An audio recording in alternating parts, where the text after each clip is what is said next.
nakakalungkot isipin sa panahon ngayon mga ka-MSB.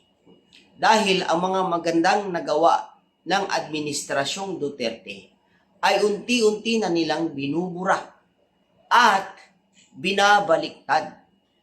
Dahil hinahaluan na nila ng politika. Lalong-lalo na yung mga buaya dyan sa Kongreso.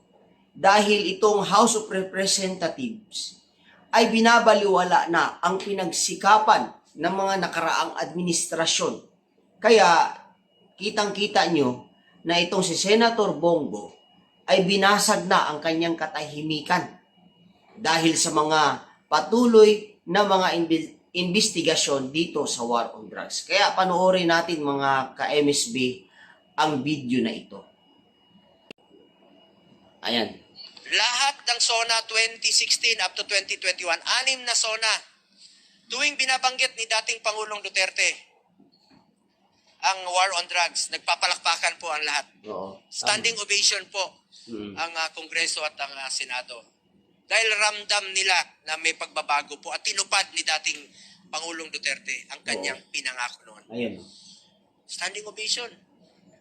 Tapos bakit ngayon? Sinisisi siya. Bakit ngayon? Mag-isa na lang siya. Di ba kayo nakinabang?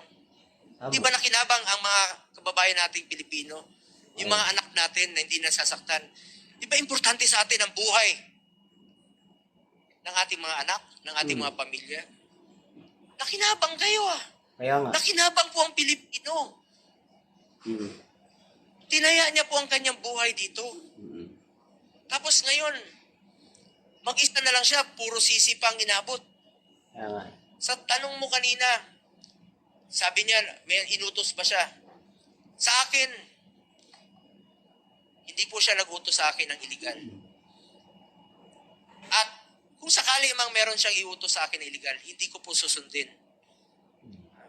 Hindi rin po ako papayag na utusan ako ng iligal. At hindi rin po ako papayag na may mga reward system. Gawin niyo lang po ang trabaho, mandato po ng pulis na labanan po ang kriminalidad at illegal na droga. Gawin niyo po ang trabaho ninyo. Kaya nga po kami full support sa inyo. Sinusuporta namin kayo sa inyong trabaho. Pero sa inyong operation. Ayan o. So, kayo na po ang humusga dito sa sinabi yung statement po ni Senator Bongo, mga ka-MSB.